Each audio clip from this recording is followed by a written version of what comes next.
નમસ્કાર મિત્રો, સ્વાગત છે તમારું અમારી યુટ્યુબ ચેનલમાં। કમલેશ અને અંજલિ ભાઈ બહેન હતા। બંને એકબીજાને ખૂબ જ પ્રેમ કરતા હતા। તેની પાસે ઘણી મિલકત હતી, કોઈ વસ્તુની કમી ન હતી। માતા અને પિતા કમલેશ અને અંજલિની તમામ ઈચ્છાઓ પૂરી કરતા હતા। કમલેશ ઘોડા પર બેસીને ઘોડેસવારી શીખતો હતો। તેની પાસે એક અદ્ભુત ઘોડો હતો। થોડા દિવસો પછી અંજલિના લગ્ન થયા। જહાંગીરદારના ઘરે તેના લગ્ન કર્યા। અંજલિના સાસરિયા તેના માતા પિતા કરતાં પણ વધુ અમીર હતા। કમલેશ પણ હવે મોટો થઈ ગયો હતો। તેના લગ્ન બાકી હતા, પરંતુ અચાનક જ તેના પિતાનું અવસાન થયું અને થોડા દિવસો પછી તેની માતાનું પણ અવસાન થયું। કમલેશ હવે એકલો રહી ગયો હતો। અંજલિ પણ 4 દિવસ માટે તેના ભાઈના ઘરે આવી પણ પાછી તેના સાસરે ગઈ। હવે આખો કારોબાર કમલેશના ખભા પર આવી ગયો હતો, પરંતુ ઘણા લોકોએ તેને ફસાવી દીધો। એક વખત તેને મોટો સોદો કર્યો અને તેમાં તેને નુકસાન થયું અને કમલેશ બરબાદ થઈ ગયો। તેની ખેતી જપ્ત કરવામાં આવી। તેના ઘરની હરાજી થઈ ગઈ। કમલેશે જે લક્ઝરીમાં રહેતો હતો, હવે તેના ખરાબ દિવસો આવી ગયા હતા। જેની સાથે સેંકડો લોકો ભોજન લેતા હતા, તે આજે એક કોળિયા માટે તડપતો હતો। જે સોફ્ટ ગાડલા પર સૂતો હતો, તેને આજે રસ્તા પર સૂવું પડ્યું।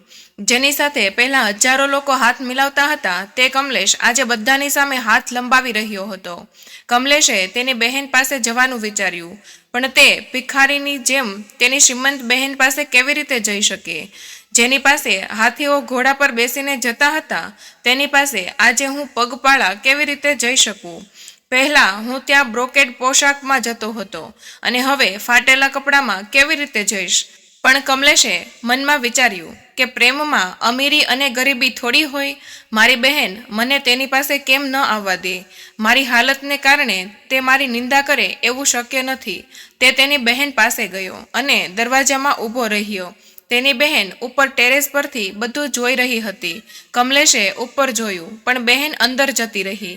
કમલેશને લાગ્યું કે બહેન તેને મળવા માટે નીચે આવશે, પણ કોઈ આવ્યું નહીં। દરવાજે ઊભેલા નોકરે પૂછ્યું, તમે કોણ છો? તમે અહીં ચોરોની જેમ કેમ ઊભા છો? અહીંથી જતા રહો। કમલેશે કહ્યું, આ મારી બહેનનું ઘર છે, અંદર જઈને તેને કહો। નોકર હસ્યો અને પાછો ઘરમાં આવ્યો। તેણે કમલેશને ત્યાં તબેલામાં જવાનું કહ્યું। હું તમારા માટે જમવાનું લાવું છું, તે ખાઈને અહીંથી જતો રહે। કમલેશે પૂછ્યું, બહેને શું કહ્યું? નોકર બોલ્યો, મેડમે કહ્યું, કોઈ ભિખારી હશે, તેને તબેલામાં બેસાડીને વાસી ખોરાક આપો। કમલેશ તબેલા પાસે ગયો અને તેની આંખોમાંથી આંસુ આવવા લાગ્યા। નોકરે તેને સૂકી રોટલી આપી। કમલેશે ત્યાં ખાડો ખોદીને ત્યાં જ રોટલી દાટી દીધી। તે ત્યાંથી પાણી પીધા વગર જ નીકળી ગયો અને તે દિવસ પછી કંઈક વિચારીને કમલેશ દૂર દેશમાં જાય છે અને ત્યાંના રાજાનો સેવક બની જાય છે। એક વખત તે રાજાએ ખૂબ જ મુશ્કેલીનો સામનો કરવો પડ્યો। કમલેશની સલાહથી રાજા તે સમસ્યામાંથી બહાર આવ્યો। કમલેશથી ખુશ થઈને રાજાએ તેને મુખ્ય વડો બનાવ્યો। રાજાએ કમલેશની સૂચના મુજબ તમામ કામ કરવા માંડ્યા। નવા વડા તરીકે કમલેશના વખાણ થવા લાગ્યા। હવે કમલેશ લગ્ન કરીને મોટા બંગલામાં રહેવા લાગ્યો। હવે તેને પોતાની બહેનને મળવા જવાનું મન થયું। પછી તે તેની પત્ની સાથે તેની બહેનના ઘરે ગયો। તેની સાથે હાથી અને ઘોડા પણ હતા। તે ખૂબ જ ઉત્સાહ સાથે ત્યાં ગયો હતો। તમારી બહેનને આગમનની જાણ કરવા માટે તમારા જાસૂસોને તમારી આગળ મોકલો। જ્યારે ડિટેક્ટિવે બહેનને આ માહિતી આપી, ત્યારે બહેન તરત જ ઊભી થઈ। તેણી તેના ભાઈને આવકારવા માટે તેના પતિ સાથે દરવાજા ઉપર ઊભી રહી। ઢોલ વગાડતા હતા અને તે ખૂબ જ ધામધૂમથી ભાઈ અને બહેનના ઘરે આવ્યો। બીજા દિવસે એક મોટી ઉજવણી હતી અને ગામના તમામ મહત્વપૂર્ણ લોકોને આમંત્રણ આપવામાં આવ્યું હતું।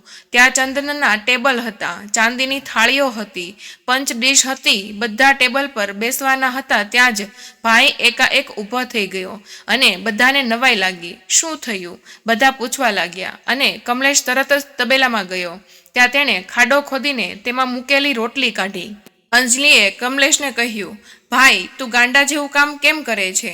તેણે કહ્યું, દીદી, તારા ભાઈને બેસવા માટે તબેલા અને ખાવા માટે વાસી રોટલી જ લાયક છે. આ બધું ભાઈ માટે નથી, આ આતિથ્ય ભાઈ માટે નથી, આ બધું માન ભાઈ માટે નથી. તમે આ બધું મારા પૈસાના કારણે કરી રહ્યા છો. આ બધું સાંભળીને અંજલિને તેના ગરીબ ભાઈ સાથે કરવામાં આવેલી ખરાબ વર્તન યાદ આવ્યું. તેમણે તેના કૃત્યનો પછતાવો થવા લાગ્યો. તેણીએ કમલેશના પગ પકડીને કહ્યું, ભાઈ, મારાથી ભૂલ થઈ ગઈ છે. શું તમે તમારી આ નિર્દોષ બહેનને માફ નહીં કરો? હું તમારા પ્રેમને ક્યારેય ભૂલીશ નહીં. ભાઈ, મને માફ કરો અને બધું જ ભૂલી જાઓ. કમલેશે અંજલિના આંસુ લૂછ્યા અને માફી આપી દીધી. અંજલિએ ત્યાર પછી ક્યારેય કોઈને તુચ્છ ન ગણ્યા. બાહ્ય સંપત્તિ તો આજે છે પણ કાલે નથી. સાચી સંપત્તિ તો પ્રેમ જ છે, જેને ક્યારેય ન ભૂલવી જોઈએ. તે બધાને આ કહેતી રહી. મિત્રો, તમને આજનો વિડીયો કેવો લાગ્યો કમેન્ટ બોક્સમાં જરૂરથી જણાવજો. અને પસંદ આવ્યો હોય તો ચેનલને સબસ્ક્રાઇબ કરવાનું ભૂલતા નહીં. વિડીયોને લાઇક કરો, તમારા મિત્રો સાથે શેર કરો. વિડીયોને અંત સુધી જોવા બદલ તમારો ખૂબ ખૂબ આભાર. ફરી મળીશું એક નવા વિડીયો સાથે. ત્યાં સુધી સૌને જય શ્રી રામ, જય શ્રી કૃષ્ણ. ધન્યવાદ.